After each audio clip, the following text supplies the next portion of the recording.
Kendrick Perkins keeps riding for Jalen Brunson and the New York Knicks. All that and much more on the Knicks Digest. What's up, guys? It's your boy Dariel from Knicks Digest, and I want to get right into today's video. So earlier today on First Take, there was a segment, and as you can see right here, which point guard would you take over Jalen Brunson? Big Perk, without a shadow of a doubt, without any questions, decided to take Jalen Brunson, which First Take was nice enough to put up a graphic. And if you take a look here, the points this season averaging 27.5, 6.5 assists. The usage rate is 33%. And you compare that to all of his previous career highs, you can see 24 points, 6.2, 28.4. So this season, he is having a career year. And I think it's very fitting because obviously with all the injuries that we're dealing with, Randall still being out, OG Anunoby with his elbow inflammation, Mitchell Robinson still with his ankle injury, Dante DiVincenzo has been out a few games, Jalen Brunson has been out a few games as well. The Knicks have been hit with a huge injury bug, but whenever Jalen Brunson is on the floor, he is ready to lead. Unfortunately, we were not able to get the win last night against Denver. Last night, I believe he had 26 points.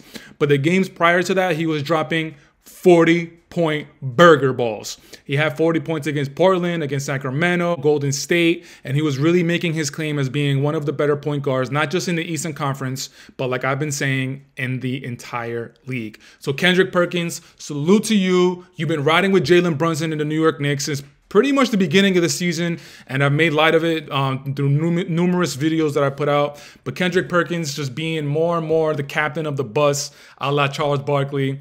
But I'm just seeing, like I said in a couple videos ago, I'm just seeing more and more respect for Jalen Brunson as the games go by, as the season is coming to an end. I think this Julius Randle injury, obviously, we don't want to see any player hurt, let alone a player on your favorite team. We don't want to see him hurt. But what this injury has been able to do for Jalen Brunson, I feel like it's been able to shed some light as to how good of a player he really is. Julius Randle, in my opinion, and I think in a lot of Knicks fans' opinions, he is the second best player on the team. So when you have two options like that, Jalen Brunson is able to play off Julius Randle. But now with Randle out, and with the scoring responsibility and the leadership responsibility and everything being really much so on Jalen Brunson, he's just showing a lot more of his talent, a lot more of his skills.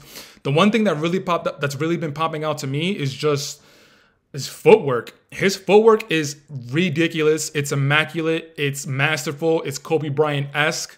It's something that I really haven't seen a lot of players, not even just point guards, just players in today's game. There's not a lot of players that I can think of that have the footwork that Jalen Brunson has. Footwork is such a fundamental skill and talent that you need to have in order to succeed in whatever level of basketball you're in. What footwork is able to do, it's able to put you in the best position to score, in the best position for a defensive play, anything basketball related. The better footwork you have, the easier it is to achieve your goal. If that's going to be the best scorer, if that's going to be one of the better defensive players, you need proper footwork in order to get ahead of the competition. Now, just to dive into the numbers a little bit more, the First Take graphic, I believe it had points, rebounds, assists, and usage rate.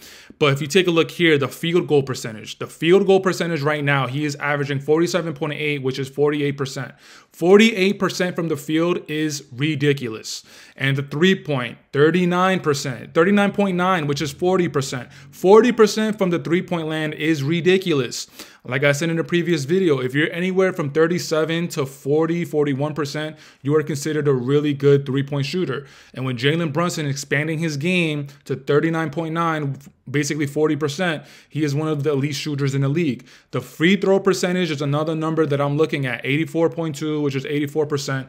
I've always said that one of the things that I take a look into the stat sheet is the free throws. How much are you converting your free throws? How many times are you getting to the line? Because that's going to be a really big indicator of how aggressive the player was. And it's not even just driving to the basket. It's also, you could be getting fouled on a jump shot, but in order to be aggressive, you have to take the jump shot. You know, you see a lot of players when the ball rotates, and a person has a shot, and if they turn it down, they're not trying to be aggressive. So aggressiveness is not just going straight to the basket. First Take is whose show? Stephen A. Smith's show. So when the question was brought around to Stephen A. Smith, who did Stephen A. Smith say he would take over Jalen Brunson? He said he would take SGA over Jalen Brunson. Now, before I dive into SGA's numbers, before I get into all that and compare the two as far as a style of play, Stephen A. Smith, I know you're from New York. Hollis, Queens. Queens all day. Queens get the money. You heard? All day, every day. But time and time again, why aren't you riding for the New York Knicks? I know that the Knicks have breaking our hearts time and time again. I know that the leadership from the Knicks organization hasn't been great, hasn't been stellar compared to other organizations. But since Jalen Brunson, actually, you know what? Let me take a step back. And you know what? I've been a big critiquer of Julius Randle, but I also like to consider myself a realist. So by saying this, I think I'm showing some side of maturity.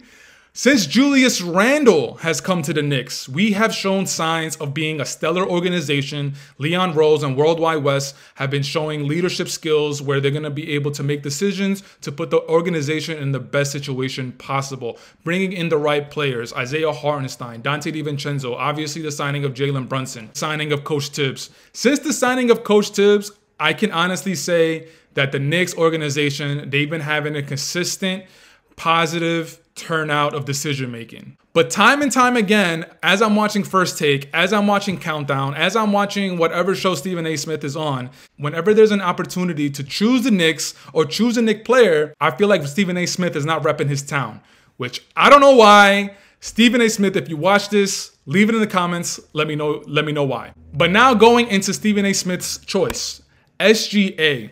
SGA for the season has been averaging 30.9, which is 31 points, 5.6, which is 6 rebounds, 6 assists, 6.5 assists, converting 54.4% from the field, 37.6 from 3, converting 87.5 of his free throws, which is more than Jalen Brunson. Now, for as much flack as I've been giving Stephen A. Smith for this take and picking SGA over Jalen Brunson, I mean, when you take a look at those numbers, I'm not sure if I can give Stephen A. even more flack because SGA, first and foremost, he's in the MVP conversation. And with the numbers right now and with the numbers that he's putting up, let's take a look at the graphic again. 31 points, 5.5 rebounds, 6.5 assists. Like, he's undoubtedly the #1 option, being the leader on the Oklahoma City Thunder. The Oklahoma City Thunder, ever since KD and Russ left, like, it's not that they've been at the bottom barrel of the league. They've always been, like, around. They've made playoffs before. I remember the Chris Paul year where they took the Houston Rockets to Game 7 in the first round.